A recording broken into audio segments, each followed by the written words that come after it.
మాటలు మనం విందాం. దేవుని వాక్యం చాలా శ్రేష్టమైనది కనుక భక్తులైనటువంటి కీర్తనకారులు పలికిన మాట, నీ వాక్యము నా పాదములకు దీపమును నా త్రోవలకు వెలుగునై ఉన్నది. దేవునికి స్తోత్రం. అటువంటి వాక్యాన్ని ధ్యానిస్తున్నట్టు మనందరం కూడా చాలా శ్రద్ధగా దేవుని మాటలు వినాలని ప్రభు పక్షంగా మీ అందరికీ మనం చేస్తూ ఉన్నాం. దయచేసి మా యొక్క పరిచర్య ఆయా దేవ ప్రాంతంలో ప్రభు మాకు ఇచ్చినటువంటి కల్వరి ప్రేయర్ మినిస్ట్రీ యొక్క పరిచర్యలో ప్రార్థన చేయండి. ప్రభు ఇంచుమించు ఒక 4 చోట్ల ప్రభు పరిచయించారు. ఆ పరిచర్యలో ముందుకు కొనసాగుతున్నాం. తండ్రి గారు లేనప్పటికైనా తండ్రి గారికి ఇచ్చినటువంటి బాధ్యత ప్రభు అప్పగించినటువంటి ఆ పనిలో నేను కూడా పాలు భావిస్తున్న ఎనడానికి కారణమైనటువంటి మా తండ్రి గారు, లేదంటే నన్ను చదివించినటువంటి ఆత్మీయ తండ్రి గారు అయినటువంటి సంతోషయ్య గారికి కుటుంబానికి నన్ను వందనాలు తెలియజేస్తూ ఉన్నాను. దేవునికి స్తోత్రం. హల్లెలూయా. దేవుడు నాకు 2024 సంవత్సరంలో వివాహాన్ని జరిగించారు. 2024 నవంబర్ నెల 27వ తారీఖున నా వివాహం జరిగించారు. మా ఆత్మీయ తండ్రి గారి యొక్క చేతుల మీదుగా నా వివాహం జరిగింది. ఇక్కడ నుంచి చాలామందిని ఆహ్వానించడం జరిగింది. ఆ రోజు ముందు చాలామందికి అనారోగ్య పరిస్థితులను బట్టి, కొంతమంది కాలాతీతను బట్టి, ఇంకా చెప్పాలంటే వాతావరణ అనుకూలతను బట్టి చాలామంది రాలేకపోయారు. అయినను నాకు వివాహం కొరకు ప్రార్థించినటువంటి ప్రతి ఒక్కరిని బట్టి నేను సంతోషిస్తున్నాను. వారికి నా నిండు వాదన తెలియజేస్తూ ఉన్నాను. దేవునికి స్తోత్రం. అది మంచిది. వాక్య సందేశానికి వెళ్ళిపోయిన 9 నిమిషాలు మాట్లాడండి. సామెతల గ్రంథం 19వ అధ్యాయము 21వ వచన భాగంలో జ్ఞాపకం చేసిన book of Proverbs chapter number 19 verse 21.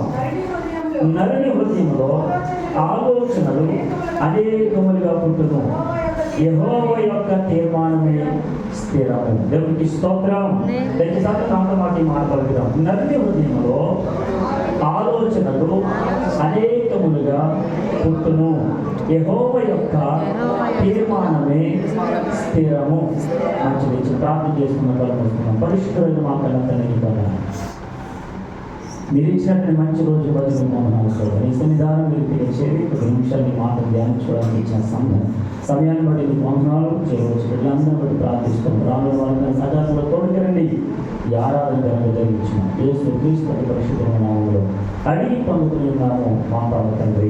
ఆమేన్. దేవునికి స్తోత్రం. మంచిది. ప్రియ దేవుళ్ళ జాతీయ వాక్యం విందాం. పరిశుద్ధ గ్రంథంలో రాయబడిన ఈ మాట సామెతల గ్రంథకర్త అయినటువంటి సొలొమోను పరిశుద్ధాత్మ ప్రేరణతో ప్రభు అతనికి ఇచ్చినటువంటి ఒక మాట ఏమిటంటే, ఇదిగో నరుని హృదయంలో ఆలోచనలు అనేకములుగా పుట్టును. దేవునికి స్తోత్రం. అనగా మనుషుడు ఆలోచించేటువంటి ఆలోచనలు అనేకమైనవి. అందుకే అంటాడు, నరుని యొక్క ఆలోచనలు ఆ ఆలోచనకి అంతం అనేది లేదు. ఎందుకంటే నరుడు ఒక రీతిగా ఈరోజు ఆలోచిస్తే తర్వాత సమయంలో మరో రీతిగా ఆలోచించగలరు. ఏది కూడా ఒక ఆలోచన మీదుగా వెళ్ళడానికి ఆసక్తి చూపించాడు. ఒక ఆలోచన మీద ముందుకెళ్ళడానికి వాడికి అంతగా ఆశ ఉండదు.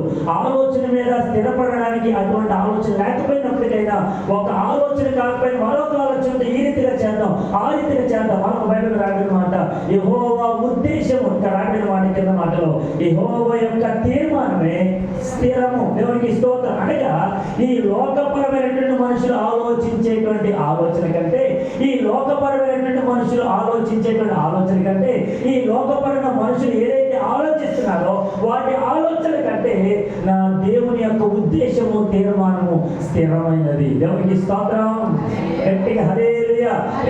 మనం ఆలోచిస్తాం మన జీవితంలో, నేను ఇలా అయితే బాగున్నాను, ఇలా అయితే బాగున్నాను, నా జీవితం ఇలా బాగుపడితే బాగున్నాను, నా కుటుంబం ఈ రీతిగా ఉంటే బాగున్నాను అనేటువంటి ఆలోచనతో మనిషి ఎంతో సతమతం ఉంటూ ఉంటాడు. కానీ మన జీవితం పట్ల, మన కుటుంబం పట్ల దేవుని యొక్క ఆలోచన స్థిరంగా ఉంటుంది. దేవునికి స్తోత్రం. గట్టిగా హల్లెలూయా.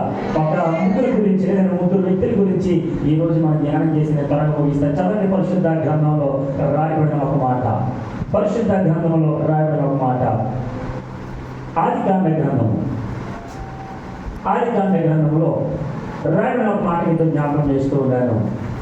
పరిశుద్ధుడైనటువంటి దేవుడు మనకి ఇచ్చినటువంటి ఈ సందేశం ప్రకారంగా ప్రభు మనకి ఇచ్చినటువంటి ఈ సమయంలో ప్రభు కొరకు ముందుకు సాగిపోయి వెళ్ళిపోతూ ఉన్నాం. ఇదిగో ఆదికాండ గ్రంథంలో భక్తుడైనటువంటి యోసేపు మనకు కనబడతా ఉంటాడు. దేవునికి స్తోత్రం.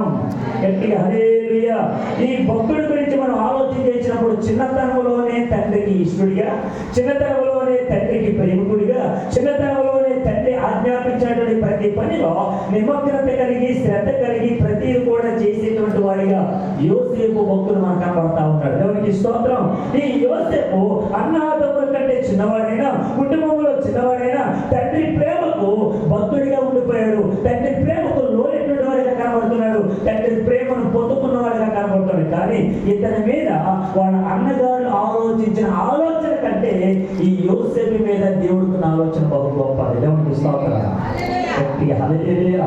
పరిశుద్ధ గ్రంథం రాయబడిన ఈ మాట జ్ఞాపకం చేసి మన ముందుకు వెళ్దాం. ఆదికాండ గ్రంథంలో 39వ అధ్యాయం, ఆదికాండ గ్రంథం 39వ అధ్యాయంలో లేదంటే 37వ అధ్యాయము మొదలుగా మనం చదువుదాం. 37వ అధ్యాయము 19-20 వచ్చిన భాగంలో, ఆదికాండ గ్రంథం 37వ అధ్యాయం 19 వచ్చిన భాగం. వారు ఇదిగో ఈ కలల కనువాడు వచ్చుచున్నాడు, వీరిని చంపి పారవేసి తినివేసిన చెప్పుదాము, అప్పుడు వీరి కలలేమోగనో చూద్దాం. దేవునికి స్తోత్రం. చెప్పండి గట్టిగా హల్లెలూయా. ఇదిగో అన్నగారి దగ్గరికి తండ్రి గారు చెప్పినటువంటి మాట ప్రకారంగా ఈ యోసేపు వెళుతూ ఉన్నటువంటి మార్గ మధ్యలో ఆయన అన్నలు దూరంలో ఉండగానే ఇతడు ఇంకా దగ్గరికి రాకముందే వారి అన్నగారు తమ్ముడైనటువంటి యోసేపు గురించి ఆలోచించినటువంటి ఆలోచన. దేవునికి స్తోత్రం.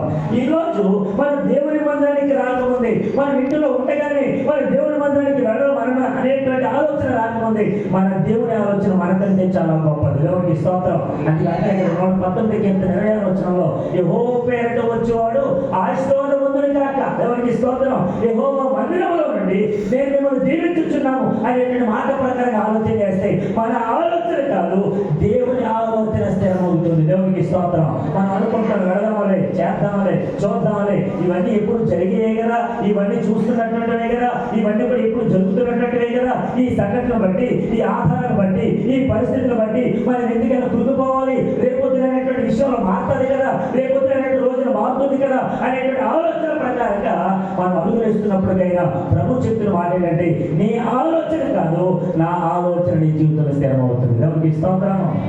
గట్టిగా హల్లెలూయా, హల్లెలూయా. గమనించండి, నేను ఇంటర్మీడియట్ ఇంచుమించు 2010 సంవత్సరంలో ఇంటర్మీడియట్ కాలేజ్ ముగించుకున్న తర్వాత డిగ్రీకి వెళ్ళిపోదాంలే, మంచిగా చదువుకుందాం అనేటువంటి ఆలోచనలో ఉన్నాం. కానీ ఇంటర్ ఫస్ట్ ఇయర్లో నా సబ్జెక్ట్ తగ్గిపోయింది. దేవునికి స్తోత్రం. హల్లెలూయా. ఈ 4 సబ్జెక్టులు తగ్గిపోయిన తర్వాత మా నాన్నగారు అన్నారు, నువ్వు డిగ్రీకి వెళ్ళిపోతున్నాను కదా, నేను 4 సబ్జెక్టులు ఎలాగా దాన్ని క్లియర్ చేస్తాను అడిగితే చదివేస్తున్నాను గారు, మంచిగా రాసేస్తాను, అంత ఇబ్బంది. ఇంటర్మీడియట్లో అప్పటి వరకు 10th క్లాస్లో తెలుగు మీడియం చదివే నేను ఇంటర్మీడియట్కి వెళ్ళేసరికి ఇంగ్లీష్ మీడియం ఇప్పించారు. ఇంటర్మీడియట్లో కొంచెం 4 సబ్జెక్టులు తప్పిపోయేసరికి నాన్నగారు 2 నెలలు ఉంటారు. దేవునికి స్తోత్రం. హల్లెలూయా. మరలా ఇంటర్మీడియట్ సెకండరీకి వెళ్ళిన తర్వాత హైదరాబాద్లో చదివేద్దాం అనుకున్నాం, అందులోనూ 4 దగ్గర ఇంచుమించు ఇంటర్ ఫస్ట్ ఇయర్ సెకండరీ కలిపి 8 సబ్జెక్టులు అయిపోయి. ఇప్పుడు చెప్పండి, నేను డిగ్రీకి వెళ్ళగలనా, చదవగలనా? దేవునికి స్తోత్రం.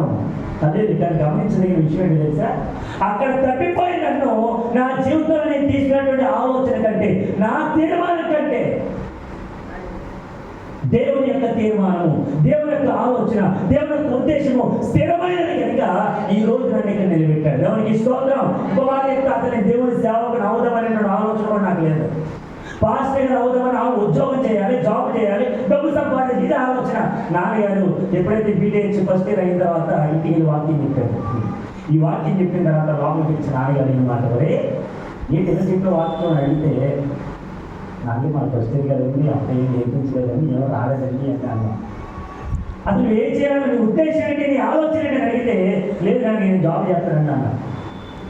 ఒకటే మాట అడిగారు, జాబ్ చేసి ఎవరు పోషించాలనుకుంటున్నాం, ఎవరికి పెట్టాలనుకున్నాం, నీ డబ్బు ద్వారా ఎవరిని క్షేమకరంగా చూడాలనుకున్నావు, దేవుడు ఇచ్చినటువంటి వాక్కు కంటే నీ డబ్బు శ్రేష్టమైనదా అని ఇంట్లో గర్తించి మళ్ళా వాక్య సందేశాన్ని లేదంటే నేర్చుకోవడానికి పంపించినప్పుడు అంతకంటే ప్రముఖమైన విషయం ఏంటంటే సంతోష్ అబ్రహాం గారి దగ్గర తీసుకొచ్చినప్పుడు అప్పుడు కూడా సార్ గారు కౌన్సిలింగ్ ఇస్తున్నారు, బాబు నిజంగా వెళతారా, చదువుకుంటారా, దాని మీద ఆధారపడతారా, దేవుడి దగ్గర ప్రార్థన చేసుకుని వచ్చారా, దర్శన భాగ్యం ఉందా, పరిశుద్ధాత్మ అభిషేకం పొందారా, ఇవన్నీ విషయాలు ఆయన అడుగుతూ ఉన్నారు.